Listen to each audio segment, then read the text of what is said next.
Hello and welcome back to another amazing episode of the All Saints Online podcast. This episode, my co-host Sarah and I will be talking about what it means to live big, brave, and bold with our guest, Becca Jackson York.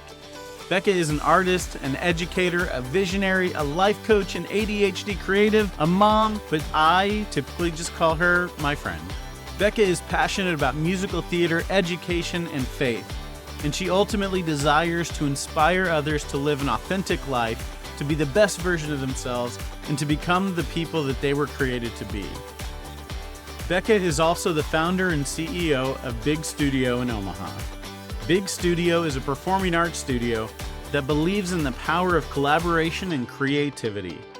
They strive to empower, equip, and energize their students to be big, to be brave, and to be bold. Also, don't forget to subscribe, rate, and share. Help us to continue to support, encourage, and uplift one another. Without any further delay, we hope that you feel inspired to live big, brave, and bold during our conversation with Becca Jackson York. Welcome to the All Saints Online podcast. Becca, thank you for joining us at the All Saints Online podcast. It's my pleasure to be here.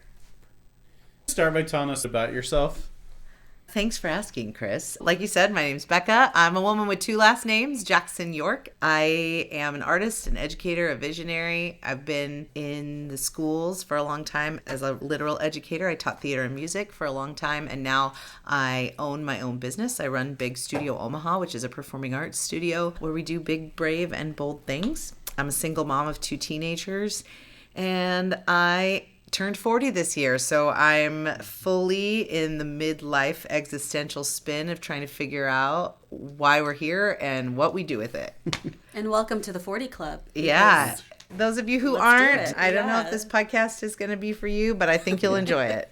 I just want to point out that I'm less 40 than everyone else in the room. You're now. the baby. Yeah. On this moment of recording, Chris is turning 40 during this recording. That's right. Yes. Right now. Right now. Well, you're one of my favorite people. Oh, I received that. Thank you. Well, and you're thank you. becoming one of my favorite people. I love this journey for us. It's Three best friends. We're all best friends now. So good. But yeah, the only time that you're not my favorite is when you and my wife are together, because then I don't exist. Nikki's amazing, and we're just conquering the world together. That is very true.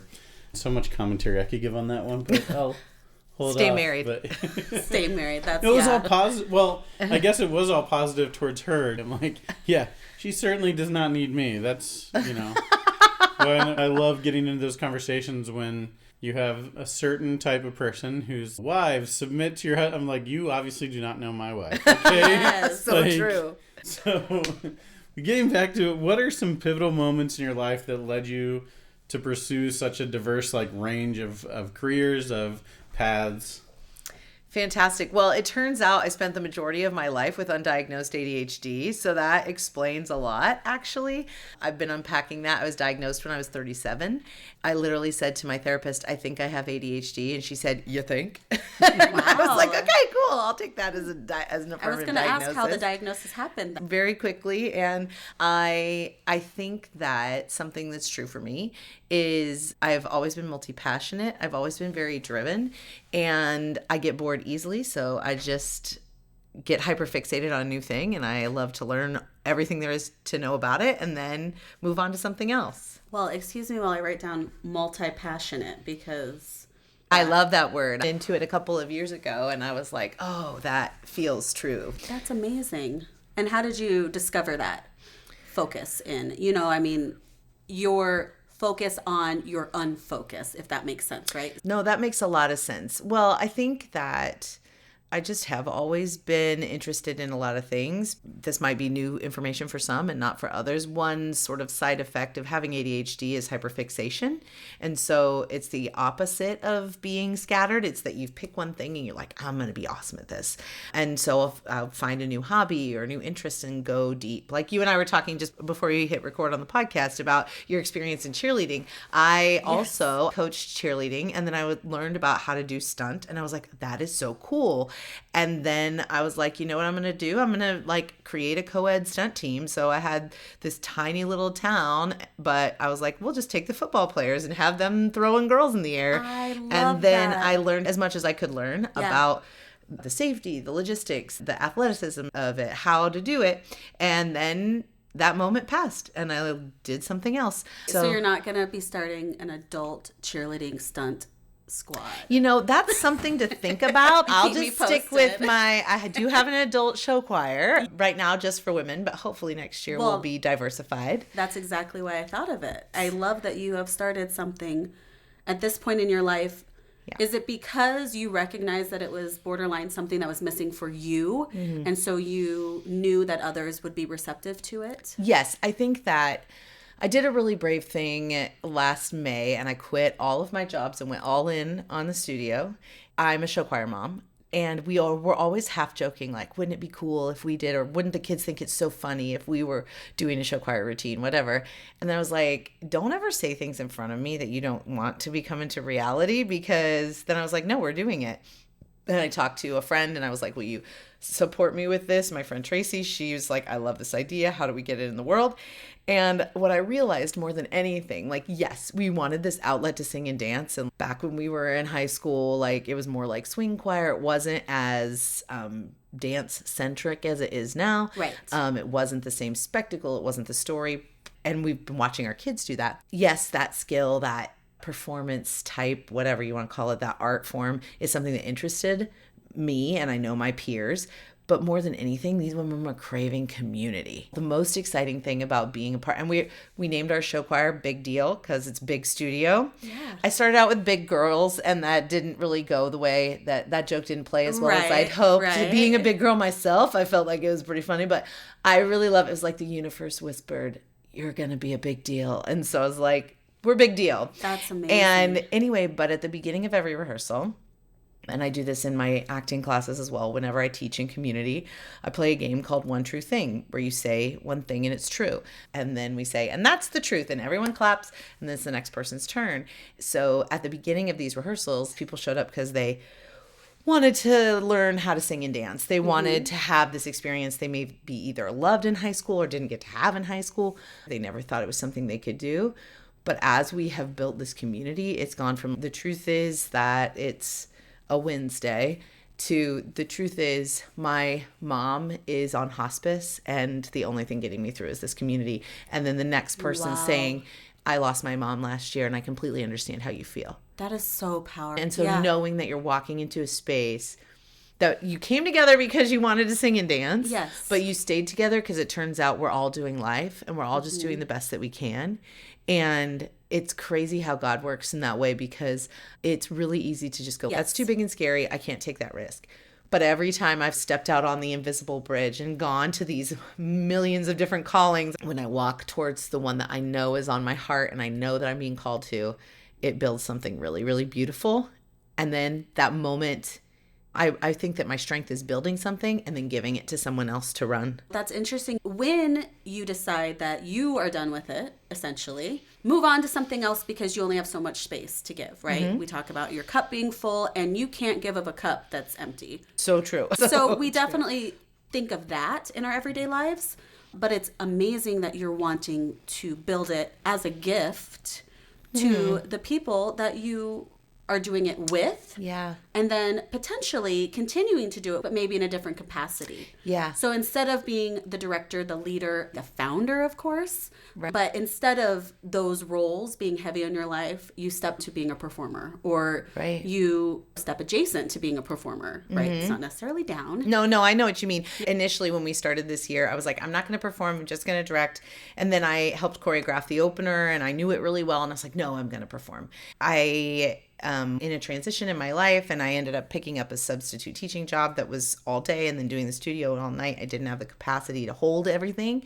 And so I was like, I'm not going to perform because I can't focus on myself enough to do what I need to do for this team that I would need to do as a performer and be able to be outside of it as a director. Because sometimes those are two things. But like you said, your roles can change in something. You build something beautiful, but you don't have to be the one in charge all the time, which is what midlife is teaching me.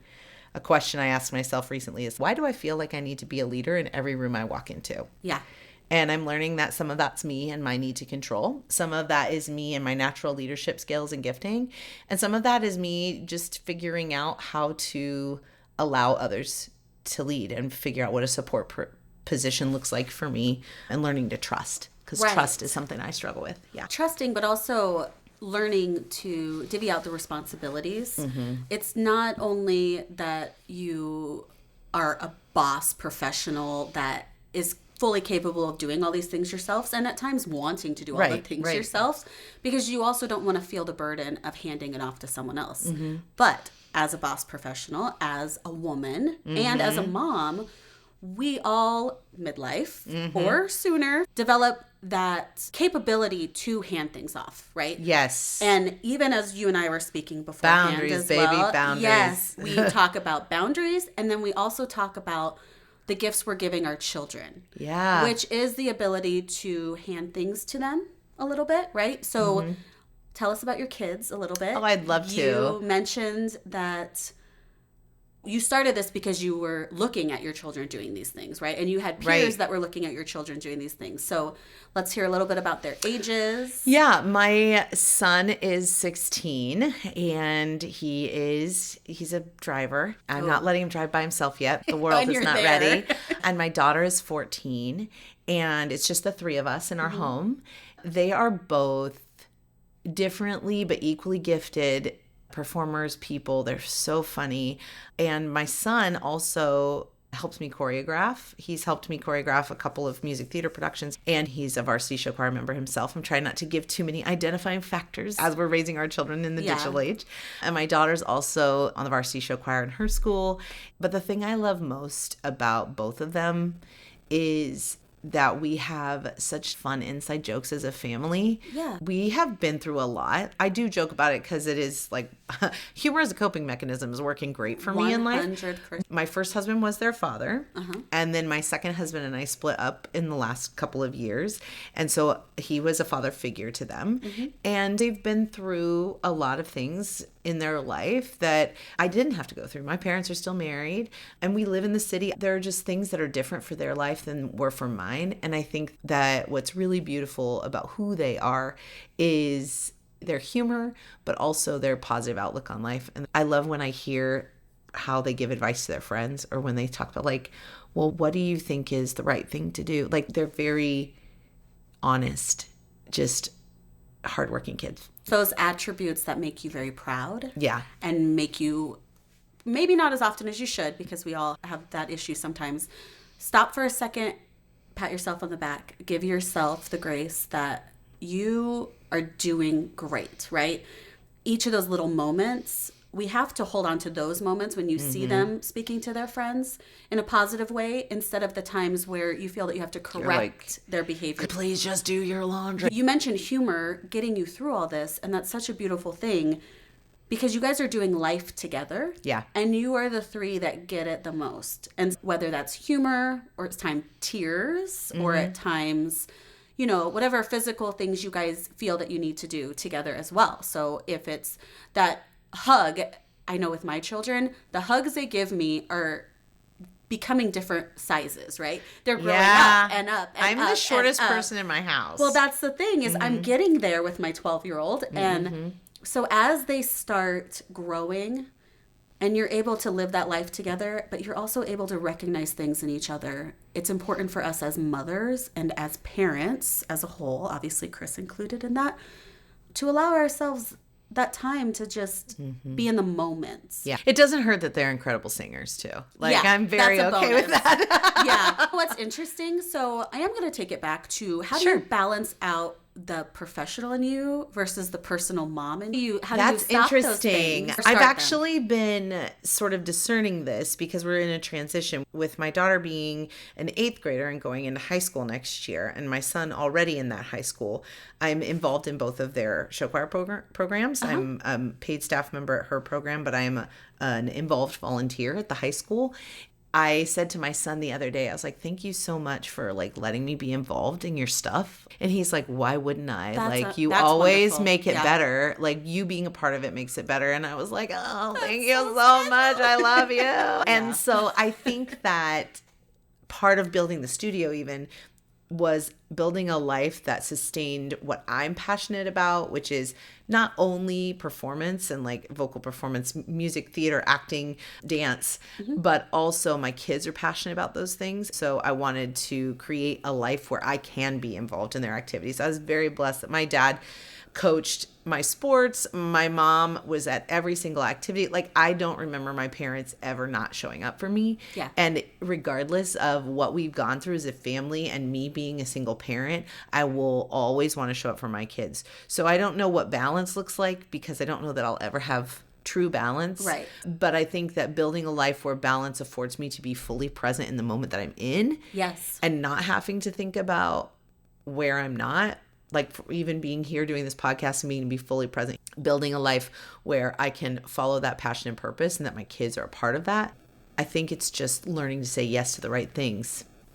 Right, because the boundaries that we spoke about as well. When I even say balance, I think of those old-fashioned scales that kind of goes up and down a little bit depending on what you have on each plate. And I'm refocusing on what I think balance means, right? Yeah. It's not that they're always even.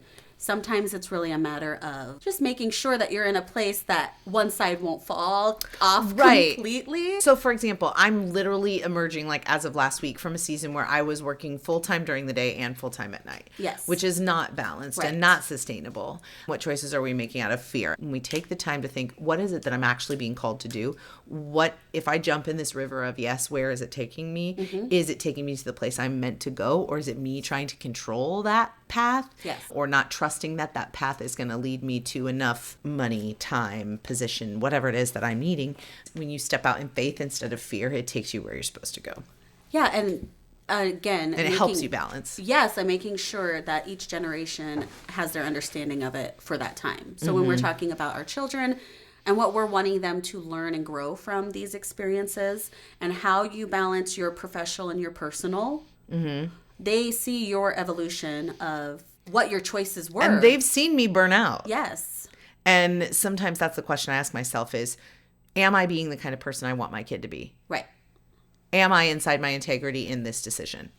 And when we're in like fight or flight, when we're feeling desperate, we don't always make the strongest choices, or we think, oh, this makes sense to other people. This makes sense to the world. I'm going to do this thing. But what I'm working toward is having spiritual, physical, mental, emotional health in all of those areas and learning when enough is enough. That more isn't always more, and that it is okay to be satisfied. Yeah, I appreciate that so much. My running joke here as a whole is saying, it's me again, because I don't say yes to all the opportunities. Are you multi-passionate? I am That's why I wrote it down. I was like, I finally found my words. But it's not only about saying the yes. It's about saying the right yeses for me in time and space. And as a whole, I feel that as I've said yes to, that take time out of my days, my schedule, all of that, I make sure my children see and understand that. It's important that it's okay for mommy to have an activity in the evening too, just like all the ones that you That's have. something that I said about some of the women in Big Deal struggled to say yes at first because it was like, I can't commit to 7 to 9 on Wednesday nights. Like I can't, which legitimately is true for a lot of people. But when it was like, this is me time, that was a struggle, especially as a woman, to say yes to that. But when we got into it, I was seeing some absenteeism from some students. And I was like, here's the deal, guys. You're not in it for you anymore. You're in it for each other. It's important to show up as a team for one another. So if you can't put it in your brain that it's okay to say yes to you, which, by the way, in case you're listening, it's okay to say yes to you. But if you need to reframe that, you really are showing up for one another. And that's exactly what I, in midlife, have tried to do, which is refocus my yes.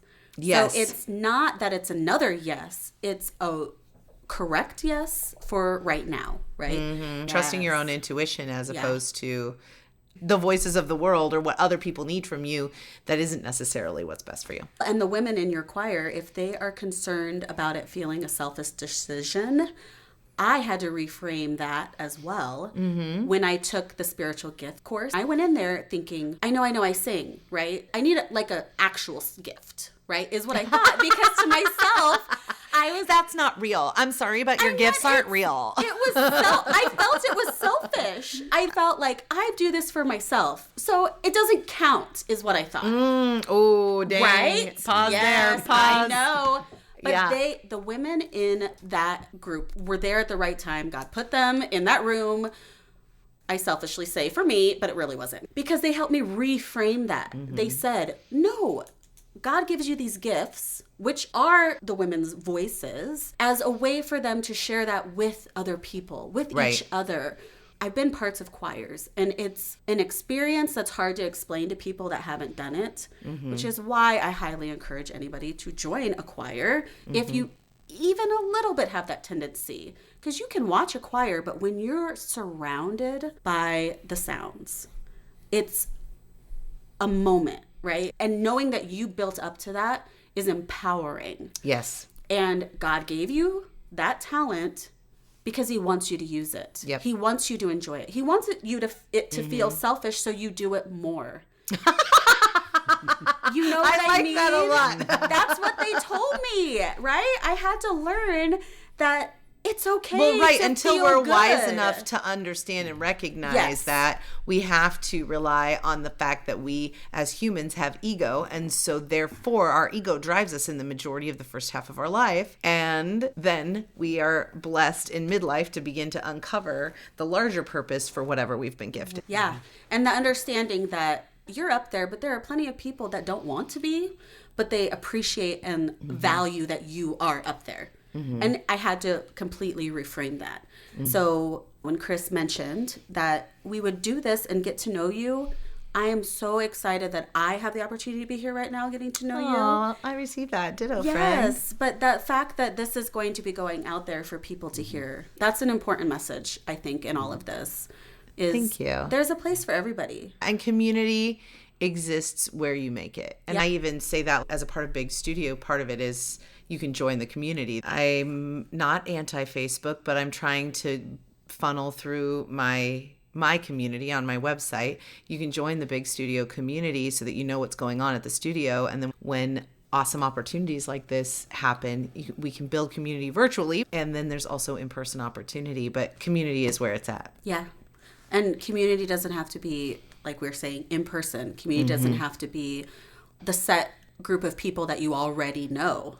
Guess what? It's fun getting to know So other many people. of these women in this group didn't even know each other. I actually belong to like an entrepreneurial group for women in Omaha, and I just posted on the group the day that it was starting. I was like, hey, there's this thing happening. It's at this location. It's at this time. If you ever wanted to be in a show choir, come check it out.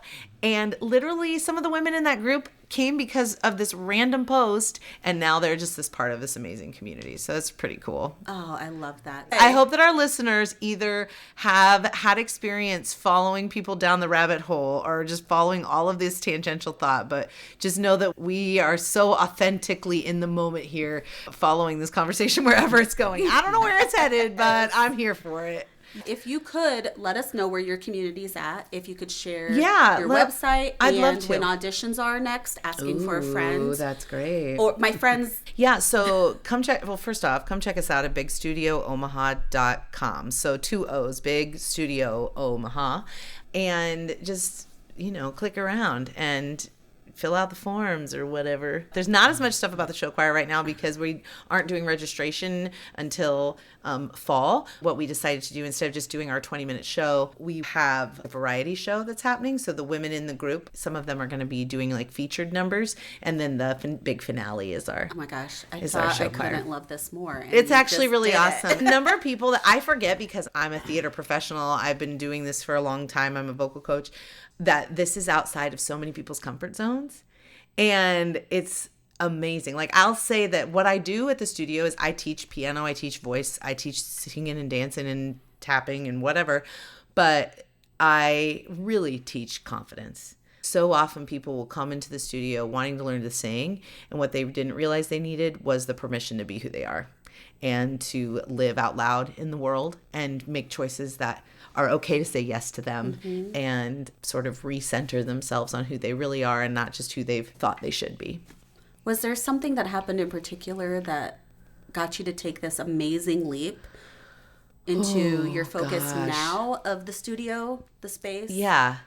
There was like a series of events that led me to even starting the studio, because things I have literally said out loud. I will never be a teacher. I don't really want to be a voice teacher. But God has other plans. And I think that has been this nagging on my heart to build community, to give arts education. It's so important to me that people are met where they are. And the outcome isn't necessarily, if you want to be a professional actor, you want to be a professional performer, I definitely have students who are going to be professionals or who are that I've taught. But I also want the person who's just like, I'm a doctor, but I love to sing and I just need space to do the thing I love because I just want to empower everybody to be themselves. That's actually what I'm after. That's why I say big, brave, and bold, you know? But I have a history of vocal vulnerability is like the diagnosis of it. I lose my voice really easily. I spent 8 months last year not thinking I would never sing again. So the fact that I actually am a vocal coach at this moment and am a performer, I used to be an opera singer, and I just had so much tension in my body and in my voice. And I just thought I would never sing again. And it really made me question my identity, right? When you identify, I am a singer, I am an athlete, I am a mom, whatever, and those things shift. But what I realized is that I do truly want to give people a healthy voice, metaphorically and literally, you know? Yeah. And there's so much about creating the resonance of sound that is just learning your own instrument. It's so vulnerable to be a vocalist, because if you play clarinet, you play violin, you can buy a better one. Yeah. You don't get to buy a better voice. You get the model that came with the body. You know what I'm saying? Like, God gave it to you and now it's yours. You can't go party with your friends on Friday and put your voice in a case and then be able to perform on Saturday. And when people give you feedback, that's your voice. So can you teach me how to appropriately yell at my children? So yes, that it actually, let's talk voice? about it. I just want to make sure. No, actually, it's balance. funny, but okay. So you're going to need to mark this part of the podcast as like actual vocal technique. Okay. Oh, I'm ready. I'm going to try to give you a crash course about healthy singing. I've come up with this metaphor that your voice is like a room. And the classic voice is an empty room. Woo!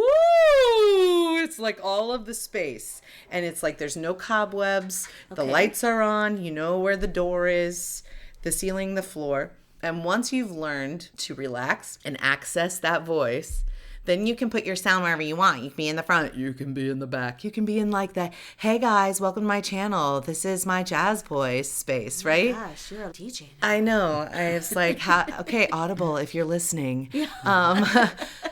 But a lot of that is full relaxation of the voice. And the quickest way to get there, this is super nerdy, but you guys try it. I'm ready. Have you seen Finding Nemo? Yes. Mm-hmm. You know when Dory speaks whale? Hi, I'm Dory and I speak whale.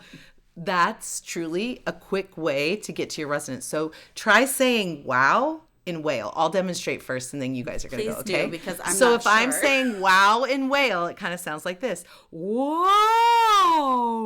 Now you try it. Go for it, Chris. All right. Whoa. Good. And that's actually a great example because sometimes what I struggle with as a female vocal coach, and I do have male students, is you naturally want to match my pitch and go into your falsetto, which, by the way, very resonant. Lovely. Thank you. I also have to then go back and say, like, now try it in more of your masculine space, which is way more challenging. So I want you to try it. Okay. Can you try it in like a lower pitch? Ah.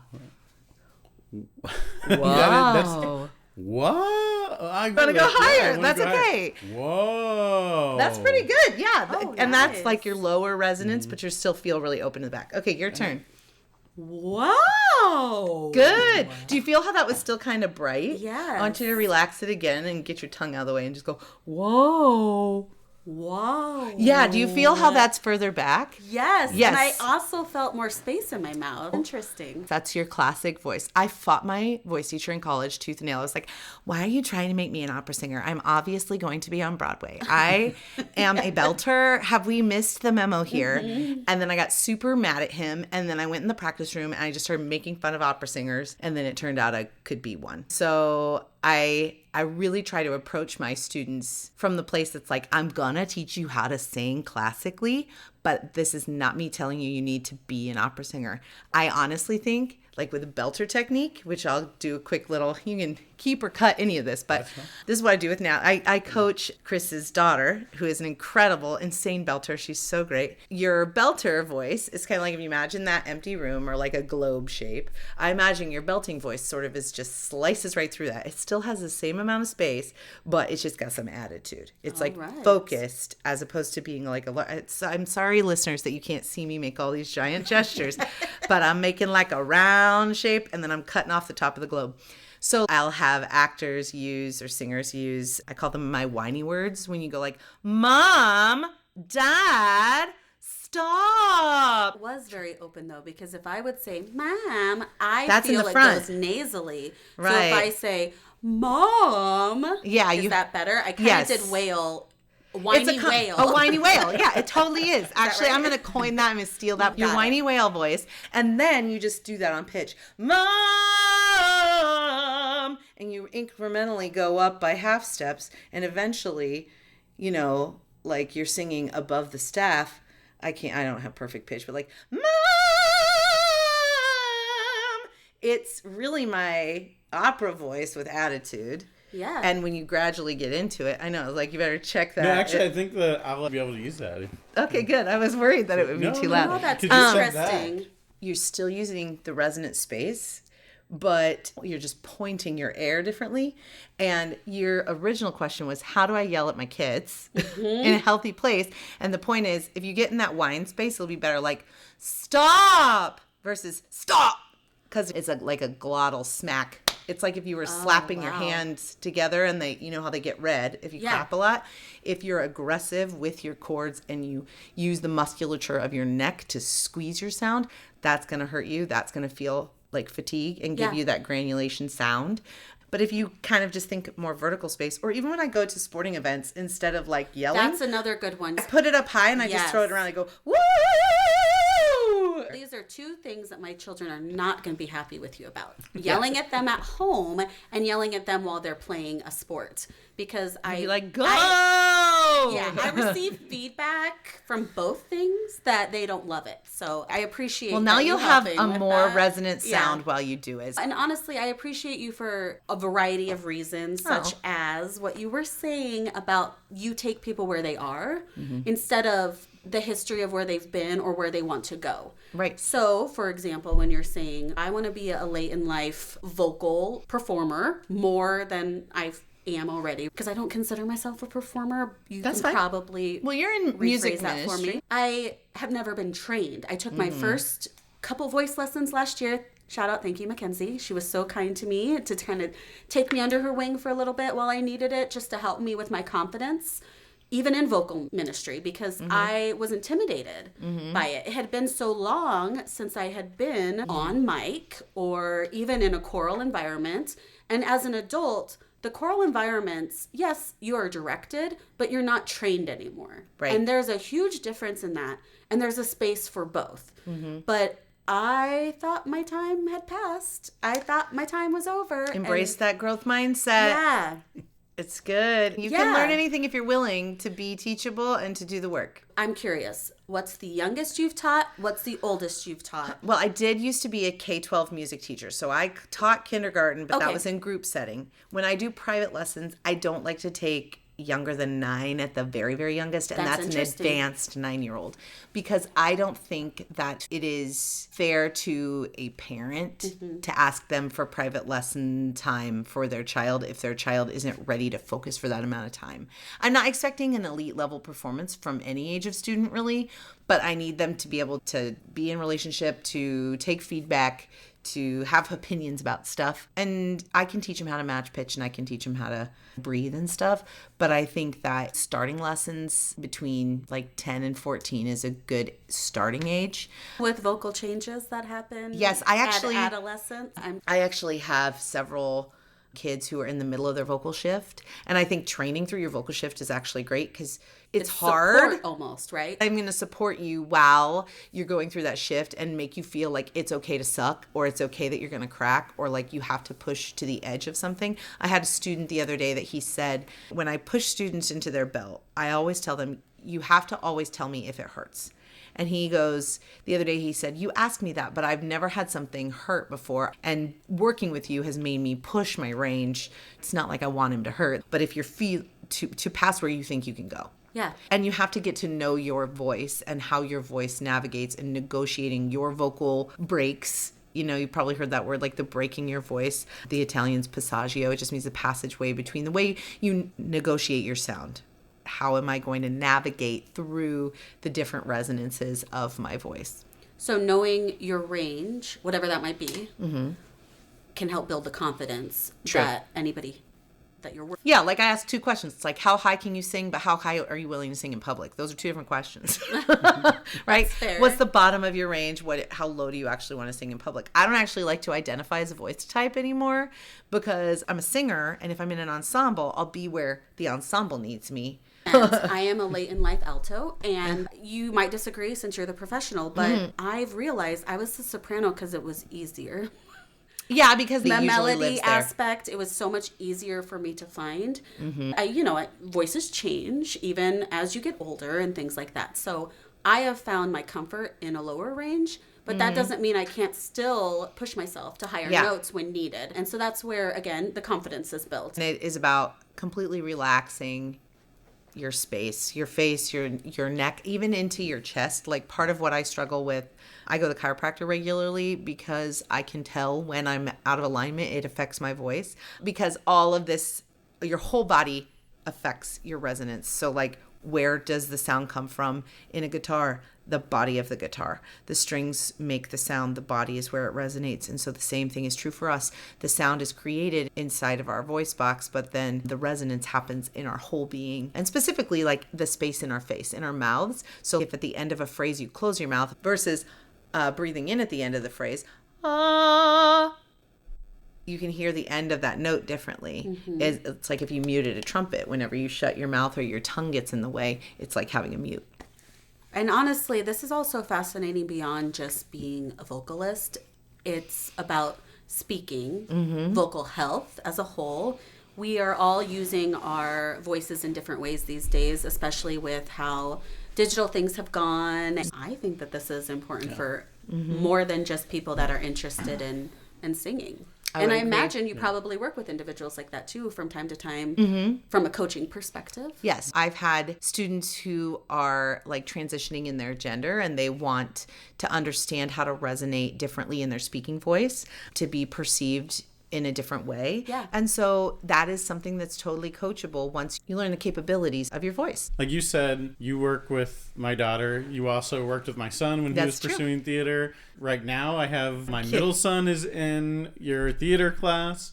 You've worked with my 2 youngest kids, like all 5 of them you have worked with. Yeah. The thing is that you're not just teaching them skills, you're teaching them confidence, which isn't just a stage thing. It is definitely a way that they carry themselves. And having been able to witness it, it's not just you talking it. Everything you're saying, I was like, no, I've actually seen it happen, watched it. I've seen it happen. I've watched it. I've watched my daughter, who's a very, very naturally gifted singer, and I've really seen her start to actually control her voice, but then also learn how to control her voice when she's in the classroom and she's having a conversation and she's feeling anxious and she's feeling these other things. So it does go far beyond just what you do on a stage. It resonates far beyond just it vocally. It's true. It reverberates through the confidence they carry with themselves throughout their day-to-day lives, which I think is one of the coolest things about what you do, because you actually take people in as the individual, not as the performer. Yeah. And so Thank that's one of you. the things that I absolutely love. But kind of on that same line, can you share a memorable moment from your coaching career? Oh, wow. I think that some of the most memorable moments in my coaching career are the moments, I'm going to share two things. One is I'm very gentle with feedback. I've been thinking about that a lot lately. Like, how do you give direct feedback but give it gently? But there have been a couple of times that I've had to give extremely direct feedback to a student. And I'm like, I need to stop telling you how gifted you are because you just have to internalize it and you have to believe it, or you have to stop doing this. Like, you are currently at a crossroads and I'm going to tell it to your face. I'm not going to keep telling you you're gifted.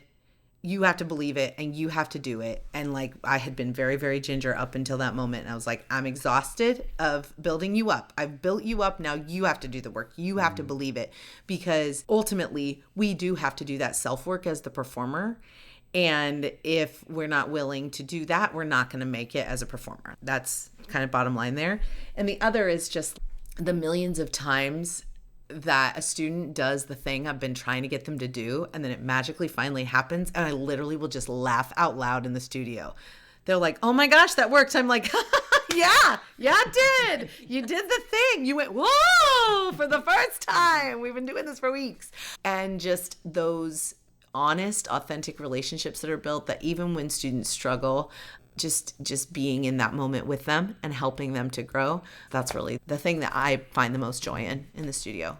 Having people literally say to me, like, just working with you has changed my life. You know what I mean? And in a good way, right? Yeah. I know that is the impact that we're making. And it's not just me. It's that I've done the work personally to be at a place where I've regulated my nervous system enough to know that I don't have to prove to someone that walks in the room that I know how to be a great vocal coach. There are going to be times we screw it up together.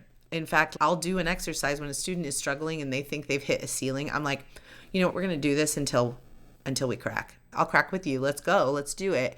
And being willing to be vulnerable with them and screw it up in front of them and make mistakes with them so that they have the courage to step out and do it themselves. That's the rewarding part.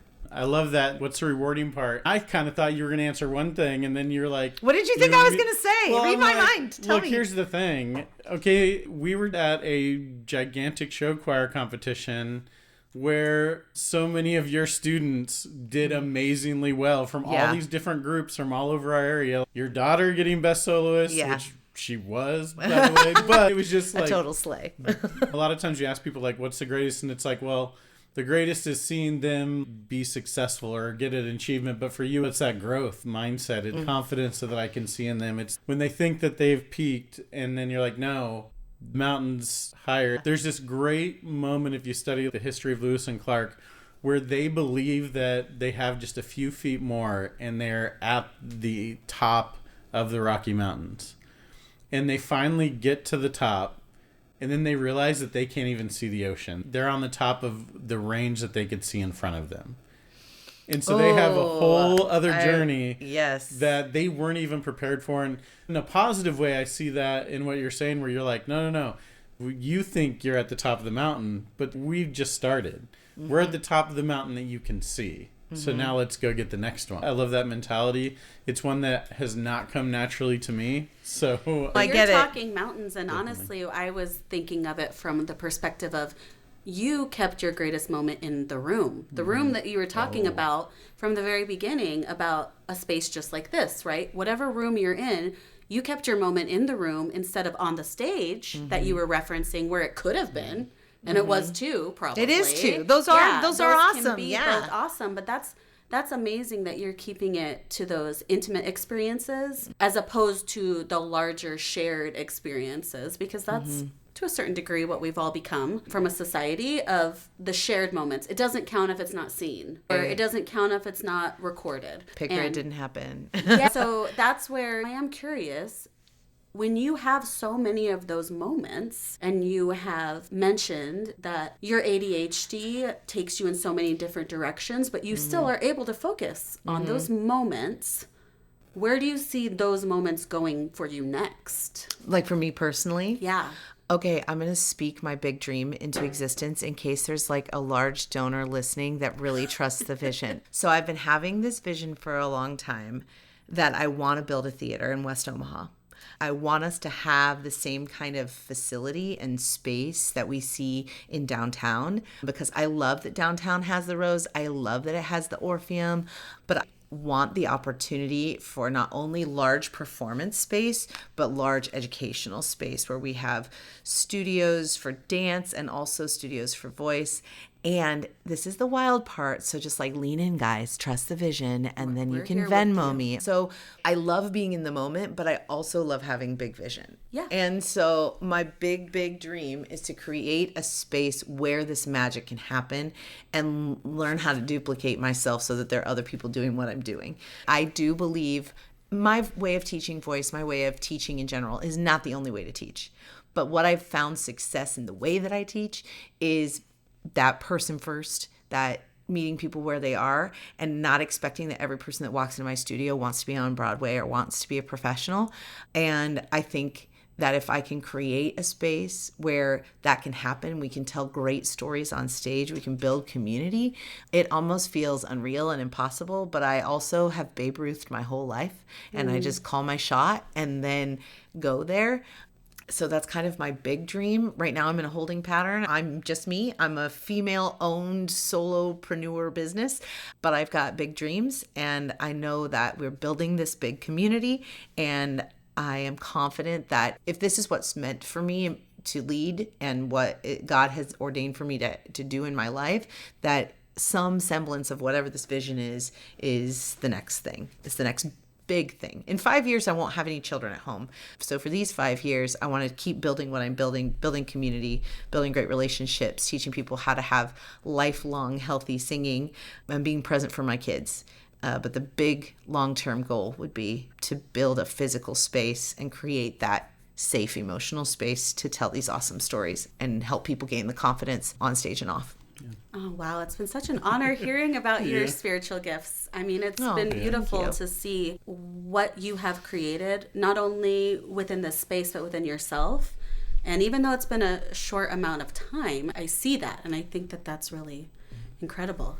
Yeah, I love that. And we are kind of closing for today. So I mean, I could talk all day, so thank you for inviting me. We will definitely have you back, because there's so much more that I would love to get into that we just don't have time for today. But we will have you back if you will. I would love to. Join this us. is awesome. Do you want to close out with your favorite question? Oh, okay. Yeah. My favorite question that I ask everybody, because it tells us so much about every person. Okay, I'm emotionally prepared. Have dinner with one person. Who would it be and why? Okay, I had two names pop into my head, so I'm going to say both. Because one, you guys are going to make fun probably because it's too cheesy. Never. I definitely is Jesus, because what a dude. What a guy. Lots of good wisdom there. And not just because I'm a person of faith, but because obviously he has so much to teach us. The other is Oprah. I think that she is inspirational. I think that she has climbed so many mountains to show us all that it's possible. And I think that she has so much wisdom to offer, and just even not even being able to speak, but just to observe who she is in real time, in real life, would be a really exciting and transformational experience. That's why I like asking it, because I love it. Jesus and Oprah. Well, just the thought of having you at a table with Jesus and Oprah. Honestly, that's really the podcast, is. you I'm guys. like, That yeah, is the dinner. That's it. Everyone wants to be a part Jesus, of. Oprah, and Becca. Well, Becca, thank you once again for being with us. Thank you for having we me. will absolutely have you again, and we look forward to it.